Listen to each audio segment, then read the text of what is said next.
And so if I can do my little member segment, what I wanted to talk about today is tournament, is the tournament game. The game that is both really matters what game you're playing in front of you and what totally is immaterial and what transcends whatever is in front of you in the kind of real game that is occurring, the game within a game, let's say. And how oftentimes a board game is that game within the game, because the larger game is the actual tournament rules you are playing, the person you are playing against, things that I think Game Brain enjoys, but we don't really opt for the tournament play. We're not opting for the jugular. We often are looking for camaraderie and stories, and I adore that. But I've been discovering this other joyful aspect of which, in some of these games that don't make our table very often, how much fun I can have playing optimally, playing efficiently, and getting points in a immaterial tournament world. This is right. And so, and we're certainly not saying like this is good or bad, but like as we explore a game, like we're at a certain point now, we're through the ages where I feel like there's almost no point in us playing among ourselves much anymore. Like we need to play against better players. Yeah. If we want to continue to engage on this, because I think what I hear you saying also is like there are some specific pleasures that one would get from tournament play or more competitive play that we generally we won't find at our own board game group gaming table. Is that right? Absolutely. And part of that goes to, there is a certain aspect, not of meanness, but there is certain kind, a meanness is a kind of efficiency. And this is a game where we have made some slightly bad memories, like you were saying. Like there's some bad feelings that can happen when you're being the wildebeest, or you have something that you're really looking forward to and someone takes it. And I feel like in a kind of more casual game space, that doesn't build the kind of memories that we want in a game. This isn't to say that we're not trying to put down the gauntlet. We're never, I think it's essential to a game that we are competitive. But there are certain games that play that better. And I've been discovering that more and more. There's certain games that just do better competitively, partially because there are certain efficiencies of player count that occur. And those player counts yield more of a tete-a-tete, more of like a kind of meeting of the abstract. And Through the Ages is a great example of, like, did we find it sung at a certain number of players? Was there a player count that you liked better? I like 4. BGG has best at 3, and I suspect that some of that just has to do with playing time, right? But I also think it has something to do with 4. It made. Yeah. I was just going to say it also might have something to do with the tournament, where to play this competitively, 4 gets into a space where there's too much decision tree. You lose some of the efficiencies and some of the aspects to which you can beat up on one player, like 3 players against 1 rather than 2-on-1 or 1-on-2, as the essence would be. I think that maybe the pyramid works easier. It actually then divides better amongst the players rather than the 3 ganging up on the weaker character might kind of break the tournament slightly or make it, less that sweet spot. Well, that might also be something to like competitive or tournament play is like something that has an extremely long play time does not lend itself, I don't think, to tournament play, right? Because you need multiple rounds, you need multiple plays, I think, for a tournament to kind of work, right? If you have an 8-hour play time, you can only have a couple of rounds. Well, yes and no. I mean, there's plenty of examples, though. Well, there's plenty of examples of games that do get played competitively where they're very ambiguous about how long they go for. And so this brings up this interesting aspect of tournament play, which is the external clock. Rather than having the internal clock of the game mechanism itself giving you the timing, you have these external forces that get put upon the play. And that, at essence, creates a needfulness of the clock is ticking. Right. So if you're going to have a tournament thing, you actually need those time constraints, right? It can't be like the way we play asymmetrically, where sometimes somebody takes 14 hours to take their turn. That's not going to work. In a tournament, it's more like, no, you got 5 minutes to do your entire thing and the clock's running, right? Or and I can give you give me an example of a tournament you played with some people, someone in Europe, right? I was playing a Russian Railroad game. It was a 3-player count. So oftentimes when Russian Railroad is played competitively, it's 2 players. It's kind of heads up. It works very well for that player count. I adore the game in part because it scales up and down very, very nicely. And it has to do with just the slightest amount of like one extra turn at 4 players completely changes the game. You can achieve certain goals that you could never really reach for at a 2-player. There is kind of finite, there is like an optimum or finite number of points you can get in the game. So it isn't like one of these games where I think the best point total you can get is 550 is kind of like this magic number of you kind of achieved everything, and it really takes special conditions to be able to do everything. And it's pretty much only doable at like that 4-player count, even though things are being stolen constantly. You would be hard pressed. But what I will say is that I was playing this 3-player game, Swiss system. We can talk about different tournament styles, but I did notice that one of my opponents was in Europe, or maybe both, but at least one. They have these like flags from where you're from in BGA. Right, right. This is one of those things that maybe I'm a little bit ashamed of, I guess, because in a friendlier game, I would never do this. I don't feel like it works in my table image. Let's say, I don't know what table image is for myself, but I will say that I don't feel this in my heart, any malice. But noticing that they were playing, we had like a 24-hour clock total on the game. So as you are sleeping, you're burning time. Let's say needful, eating, sleeping, right. But at the same time, you're burning time. So you better be prescient of it. This person had burned a certain amount of time that I knew that if I just kind of waited an extra hour to play my turn, they would probably be asleep.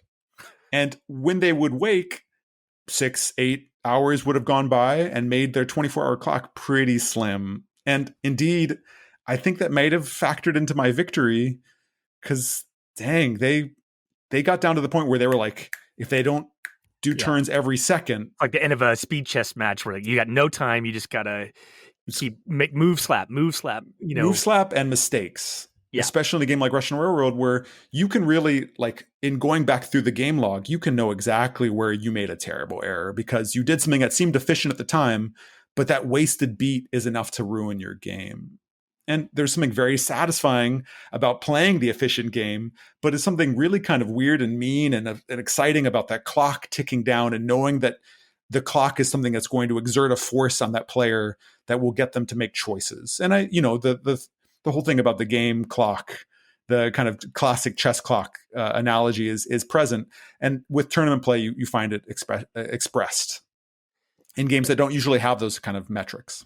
I think one of the ways of thinking about this is, often games are framed in terms of like the magic circle that we step into. And it's kind of it can be a controversial metaphor. But I feel like one of the things we're saying is that when you're talking about tournament play or highly competitive play, you're stepping into a different circle.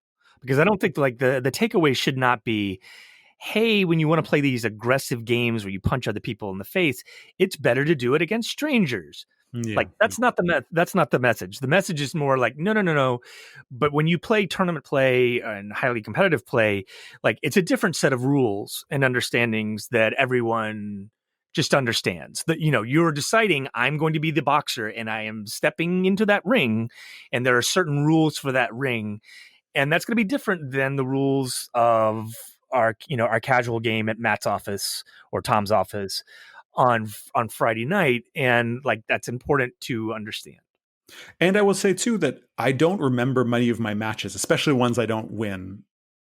Right? They end up being, okay, this is a learning experience. I'm getting something out of this, but they don't stay with me like the stories that we tell each other. And so there is this whole other kind of gameplay that I love in our group where we're making memories. And if I win a tournament, which I have not done yet, maybe that'll last with me. But I've done well at some of these tournaments, but I can't tell you what number I'm at. I can't tell you that I got 8th place or 9th place. I don't really recall. I did well enough to advance. That's all I really need to know. The game continues or it doesn't continue.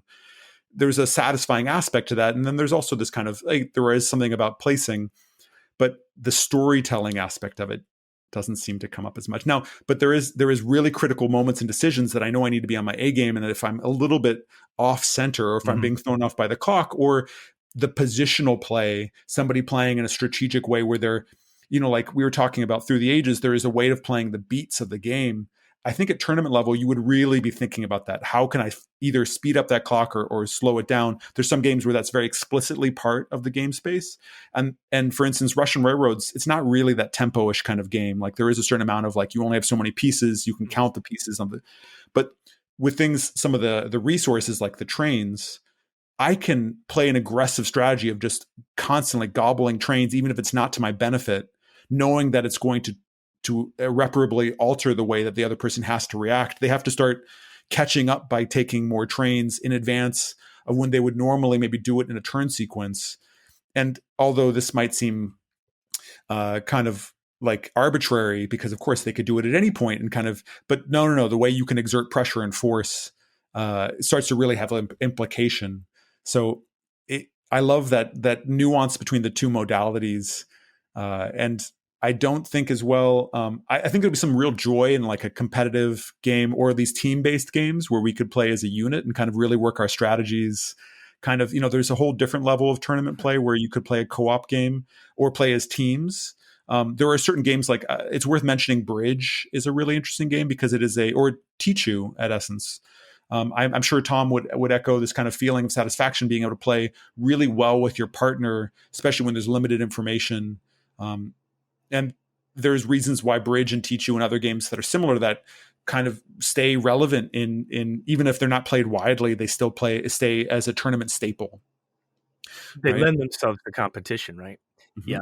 And I One of do the think there's certain things I think you were kind of getting at, like one of the benefits of playing a tournament or playing competitively is also like, you go and play a tournament and you lose, like no big deal. You learn something. Like it's kind of the point.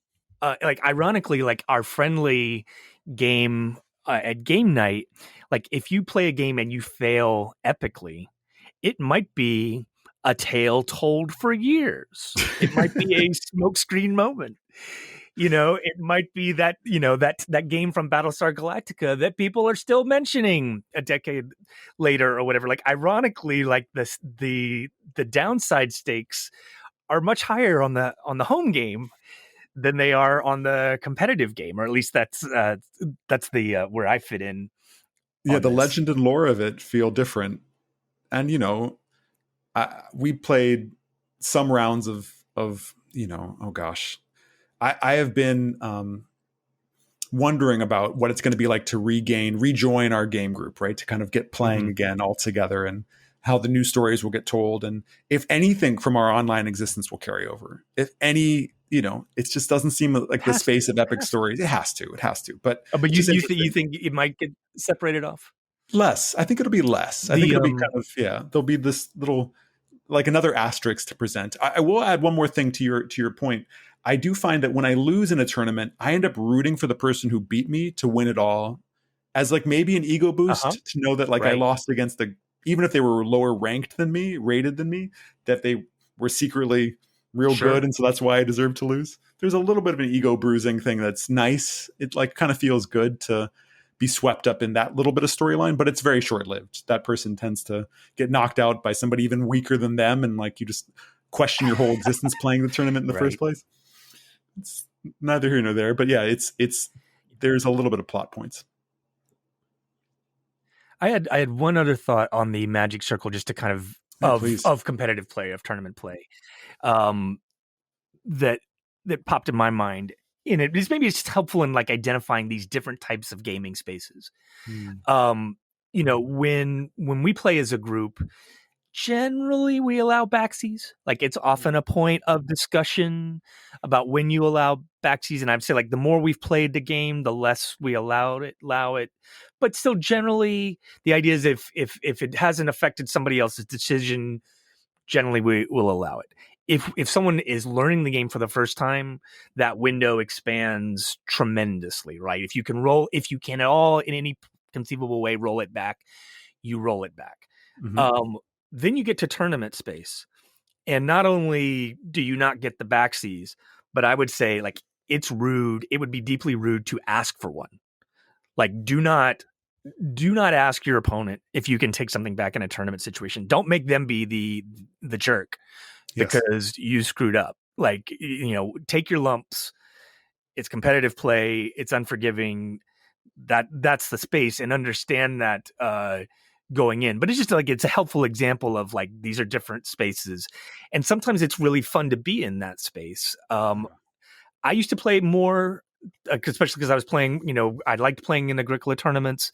Um, I know you enjoy this. Like Jesse, I know has played Catan, so it's not completely unfamiliar to our group. But I think that's an example of like we want different things from different games. And I do think there's some groups where they form together to kind of do mini tournaments. And Absolutely, I think that's very vibrant, very relevant. It's not our group, and I think it's one of the few places where competition isn't the king of our group. It isn't the ultimate example of our group dynamic, and that's that's right. interesting. That's notable. Right, we're We're not a not high school chess team. right. We're like determining our rankings so that we can go and compete against other schools and do as best as we can for the school. Like that's not what we're doing. Mm-mm. That's not the realm that we're in. One thing you mentioned to me before, and maybe I just want to bring it back. Like I know you've really enjoyed playing Russian Railroads. Obviously, it lends itself to competition. It seemed like for you, Terra Mystica was an example of a game that kind of illuminates this because, like, you told me you don't really like Terra Mystica, but you think it's an excellent game for competitive play, or that's what interests you about it. I do think there's a huge amount of space to learn. I feel like I have a hard time imagining asymmetrical tournament play where there isn't necessarily that one faction is stronger than another. I mean, hope that they would all be ironed out in terms of equals, They're but not. knowing that, knowing that there maybe is a pressure point aspect or like a dominant meta or strategy. We talk about abstract games like chess where there's accepted openings and ways of countering that opening. And if you are presented with an unfamiliar opening, how you might be at a disadvantage. You might move yourself into a position. Now, when you take a game like Terra Mystica, where it really is about the board as it stands when you first, like it's about the actions on the left side and then the board that's in front of you. And certain factions, not just by their powers, but by where they're placed and their kind of adjacency of where they can build towards immediately, can give a huge advantage. And so there is just a little bit, okay, well, if you know all the factions down, maybe tournament play starts to make sense if you really have true choice. But with Terra Mystica, you really, like, if you're in first position, if you're in the position to select your faction, and that isn't necessarily first position the way it's kind of like assigned, you have a huge advantage. No But matter this what is the why power they is. auction, right? Like auctioning of the factions in Terra Mystica makes it more competitive. But auctioning isn't the base rules, right? Auctioning is more of like that No, but it tournament is how style. you. I Yeah. think it is how you would play a tournament. If you go onto Board Game Arena right now and you play a Terra Mystica tournament, there's absolutely going to be faction auctioning. But then you have this thing of you have to know not only the faction well enough, but you have to know the auctioning game, which is a separate game. We can both agree Well, you that have to be able auctioning, to effectively price these yes. different advantages in terms of victory points. Like you have to be able to set a number in your head, and those differences of opinion is part of the competitiveness of the game. And yes, and like there's a whole different game now of the auction game and price enforcing certain factions to make sure that everyone kind of gets zeroed out Or what the before difference you of, start. yeah, what the difference of nominating something as 3 points more valuable rather than going just 1 point at a time. The psychology of jump shifting, as they call it in bridge, versus just letting something kind of incrementally move. It's just the whole other aspect of game that's there. And I feel like of our group, I always think of Tom as being the good auction player. Tends Yeah. to like auction games, tends to do very well at them. And I think partially because they have a great sense of that part of the game. And I don't. I tremble at that. And so it does make me excited to play a game like Terra Mystica because it forces me to hopefully become a better player, as Russian Railroads has, and has, as I've played Kingdom Builder more, which is another game which includes a lot of chaos, and I dislike it deeply for its, like, I can sometimes make a decision and then later on down game be like, why did I ever make this decision? That was totally arbitrary, maybe the absolute correct decision, but because of randomness of cards coming out, like I'm now being like kicked in the head for round after round. You can tell I have some personal experiences with Kingdom Builder, but like, Kingdom you Builder, know, yeah. yeah, that's a tough one. I can't wait to play something better than Kingdom Builder. BGA, please listen to me. But Well, yeah, you so might so try there's Winter that. Kingdom, which Jennifer reviewed and addresses some of that stuff. Yeah, I'm Okay, excited. so any final thoughts on competitiveness? Do you think that you are going to play more competitive? Like, is this a direction you see yourself going? Playing more tournaments, taking games? Because like I think that's more like my mentality. A lot of times is we look at our group and we have like our early adapters, the people like Jennifer and Matt that just want to play everything, want to be an early adapter, want to try stuff, and the joys are in learning and experiencing new things. And I like that too, but I tend to like want that first layer of filtration through the Mhm. Jennifer and Matts of our groups. And I feel like that's like part one mentality. Then there's another mentality which is more of like the Paul who wants to once they get into a game, they want to explore all the different spaces in order to kind of get at mastery. But like that exploration maybe even more important than the mastery itself. But then like once you find a game you really love and you're like ready to like mentally commit to and you're thinking about it while you sleep, Yeah. like that's to me, I feel like that's when you're like ready for competitive play. And I think like I get there on some games, very Mhm. few, but some games. And it sounds like you have too. I, I feel like I have, but I think part of it is for me is that I am just learning the tournament idea, like the tournament style of play. And I think my Russian Railroads preoccupation is partially just by a laziness at like, okay, I kind of barely have scratched the surface on this. I understand it well enough to do okay. But I think ultimately I want to do the Agricolas. I want to play these games with a more rich decision space, a little bit less knowledge prior. Don't get me wrong, Russian Railroads has small variations, and Russian Railroads really was made to be an Agricola reaction. It Mm, feels like it. okay. There's just a less tile variation that comes out. The conductors, there's like a little bit that happens there, and that's where the majority of the game happens in tournament play. You see the conductors that are there. You see what's possible throughout the game. You kind of start to future cast what your moves are going to do. And with Agricola, I think there's a bit of that, but there is some hidden information what gets turned over, right? What kind of reveals itself later in the game, potentially what those specific tiles are. Anyways, all I'm saying is I want to grow this into maybe there's some other games in my portfolio, or maybe there's just more seasoned games that I can take on. Games that I think are already really regarded in the tournament space, and especially as I'm stolen from all y'all. Like I don't get that camaraderie. I'm not going to get it very often. Hopefully, every once in a while, I can be that random person who comes into town and gets my fix. But knowing that it's not the case, I think tournament provides like a different area to which my own interest in developing my gamesmanship can kind of continue. So something to it. That that makes a lot of sense. All right. Well, thanks. I think hopefully we added something to a topic that Jennifer started with her discussion of competitiveness.